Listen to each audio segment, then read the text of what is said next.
It was a usual Monday morning in Chennai. The overnight rains had made way for the morning sun, leaving behind moisture in the air.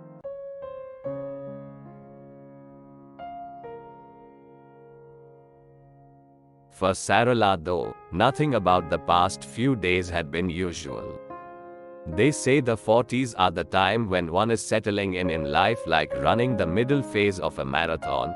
The routines are set, the targets clear and the path predictable. Sarala's routine had been rudely upset a week ago when her daughter started vomiting and developed a peculiar headache that would come and go as it wished. Thus began an ascending spiral of medications and investigations, each step of which only seemed to add more information and less clarity. Sarala was used to processing information in cold black and white numbers in her job as an accountant, but here each new information brought with it a new flavor of anxiety. The pace of their family life had changed from a breeze to a gale and had now brought them to the Cancer Institute's door. She looked around the crowds of people and wondered how could so many people have cancer at the same time. Some of the experienced patients had brought their food with them in anticipation of a long day ahead. Sarala admonished herself for overlooking it, though the fact that her 8-year-old daughter could barely eat anything somewhat diminished her guilt. The registration process was elaborate, like enrolling in a major project, and then the family were guided to a renovated building with plenty of seating and asked to wait. Soon after, they were called into a room. When they entered, they saw a middle-aged doctor with curious eyes and professional demeanor who asked them to sit down.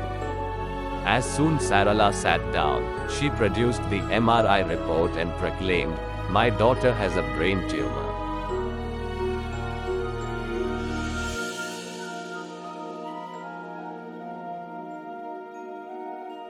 The doctor silently put aside the meticulously arranged reports and turned to her daughter with a hint of a smile.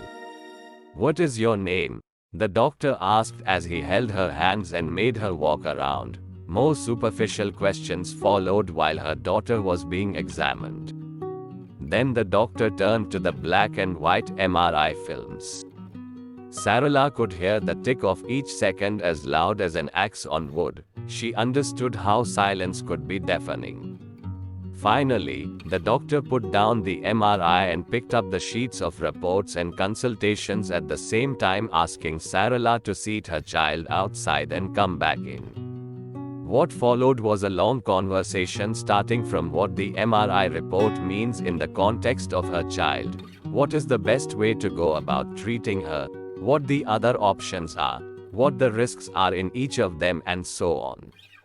Each answered question seemed to throw up many more, till a point where the conversation was taking a U-turn to the questions Sarala had begun with. "Will she be all right?"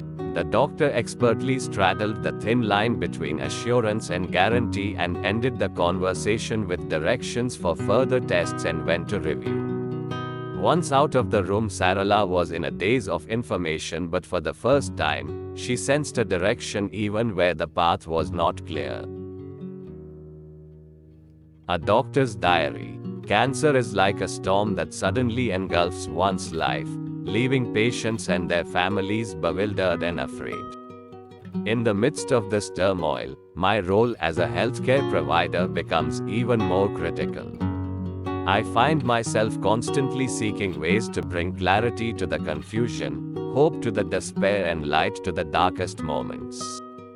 Empathy and compassion are my guiding principles.